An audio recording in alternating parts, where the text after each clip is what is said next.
A paz do Senhor, meus amados e queridos irmãos.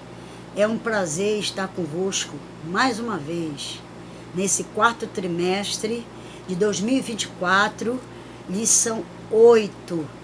Amém? Que Deus vos abençoe. Nós vamos começar agora com oração. Eu estarei orando e orando por você.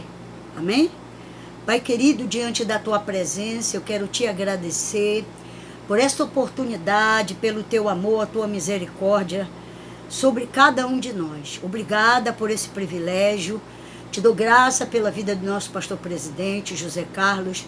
Te dou graça, Senhor, pela EBD Adelvi, os superintendentes, a nossa irmã Deise, com o pastor Ricardo e a sua equipe. Que o Senhor venha continuar abençoando. Abençoa cada ouvinte que estará, Senhor, assistindo essa live.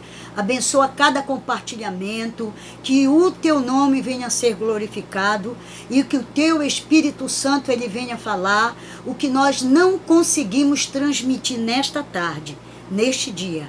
É o que eu te peço, Pai. Abençoa cada lar e cada família. Em nome de Jesus. Amém. Meus queridos, nós estamos na lição 8 do quarto trimestre de 2023, né? Quase no final. E nós vamos hoje falar sobre um tema: missionários fazedores de tenda.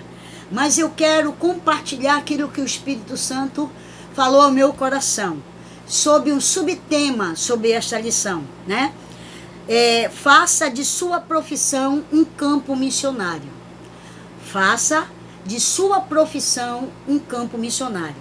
Você vai entender o que Deus vai falar ao teu coração neste dia. Amém?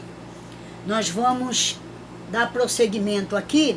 O texto áureo fala: vós mesmos sabeis que, para o que me era necessário, a mim e aos que estão comigo, estas mãos me serviram. Lá no livro de Atos dos Apóstolos, capítulo 20, versículo 34, né? Verdade prática. A verdade prática, ela é bem explicativa diante daquilo que nós vamos entender do que se trata a lição. É possível servir a Deus e aos outros por meio de sua profissão, aonde quer que você vá. Amém? Então, é possível você servir a Deus. A leitura do nosso comentarista, ela se encontra em Atos, capítulo 18, do versículo 1 ao 5. E 1 Tessalonicenses, capítulo 4, do 11 ao 12. Tá? Mostra-nos quando Paulo ele estava se mobilizando para executar e fazer a obra do Pai. A palavra-chave é profissão. Profissão, tá? E nós temos uma introdução aqui que eu quero compartilhar com você. Deus tem levantado muitos missionários por meio de suas vocações profissionais. Desses profissionais. Isso significa que as profissões desses missionários acabam se tornando meio para abrir portas da pregação em países em que o modelo tradicional de envio será inviabilizado. Tá? Entenda aí. Então, é necessário você ter uma profissão para que portas venham se abrir.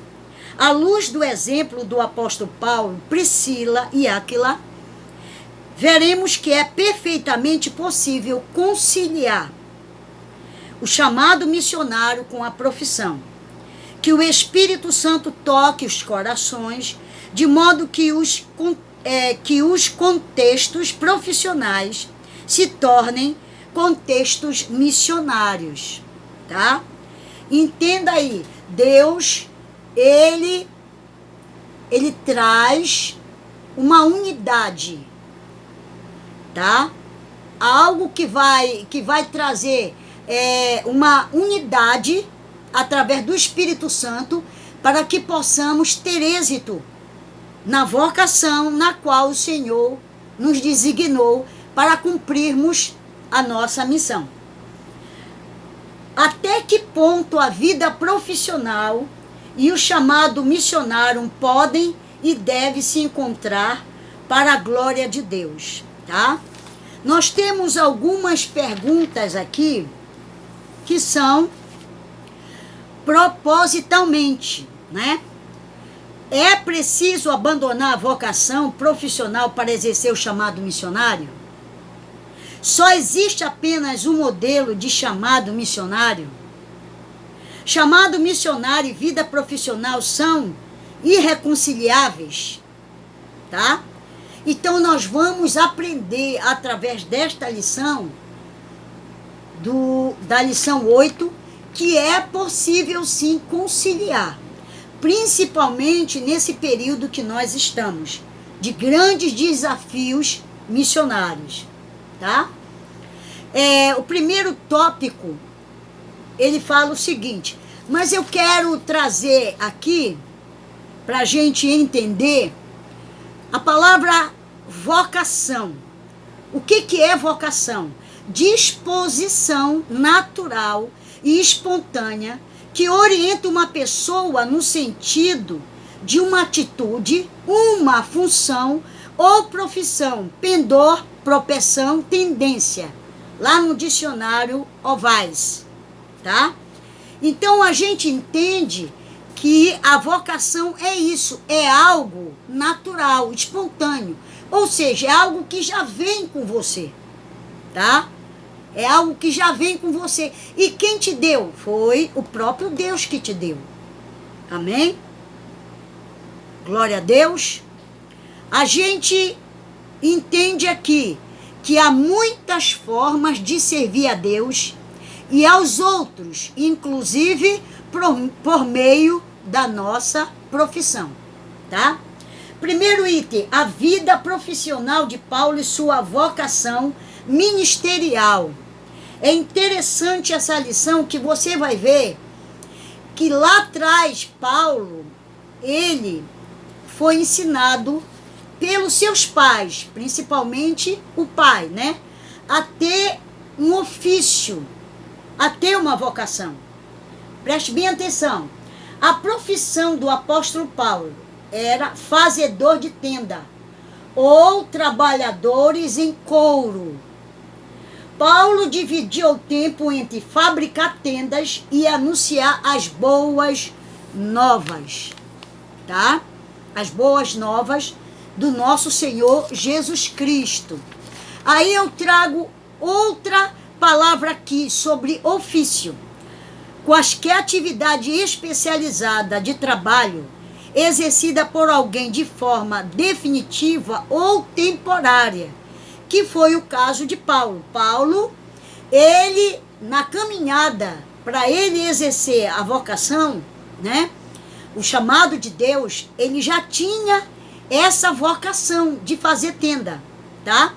Exercício por alguém de forma definitiva ou temporária, profissão ou emprego, tá? E a gente vai entender aqui como isso é importante a gente fazer e entender aquilo que Deus quer que a gente entenda. Segundo, como o apóstolo Paulo conjugava vida profissional e ministerial, ou seja, como ele conciliava. Como ele conciliava vida, né, como profissional e ministerial. Ele sabia conciliar. É importante você entender que nós somos mordomos e administradores do nosso tempo. Se nós soubermos administrar bem, com excelência, com sabedoria, o profissional ministerial, só vai ser para a glória de Deus, tá? Vai ser para que o nome do Senhor seja glorificado. Paulo trabalhou com tendas para ganhar o pão de cada dia. Então, essa era a convicção dele, tá? Um profissional pode dedicar-se à obra missionária, sim, pode dedicar-se, tá? Um médico, um professor, tá? Um pedagogo. Todas as áreas ele pode exercer o seu ministério com sabedoria e através de estratégia para alcançar as pessoas que ele convive no seu habitat de trabalho, tá? É só buscar a inspiração, a estratégia do Espírito Santo que ele vai te dar para que você cumpra o seu chamado, para que você exerça o seu chamado com excelência. Sobre a orientação, a supervisão, a parceria do Espírito Santo, para que você tenha êxito. Porque ele como parceiro, você vai ter um excelente resultado. Para que o nome do Senhor seja glorificado. Aqui vai um conceito. O trabalho do crente deve glorificar a Deus. A maior pregação que um missionário pode levar ao ambiente de trabalho é o testemunho da coerência entre o que prega e o que vive. Então, o cristão, no ambiente de trabalho dele, ele vai ser sal e luz. A não ser que ele não foi transformado pelo Espírito Santo. O caráter dele não passou por uma transformação. Se foi, ele vai entender. E Deus vai dar estratégia para ele, através do Espírito Santo, como ele deve proceder lá no seu ambiente de trabalho. Amém? Então você que é vocacionado, você pode exercer sim, tá? A missão que Deus colocou na sua mão no seu ambiente de trabalho. Amém? 3. A ética financeira na atividade missionária de Paulo. Tá?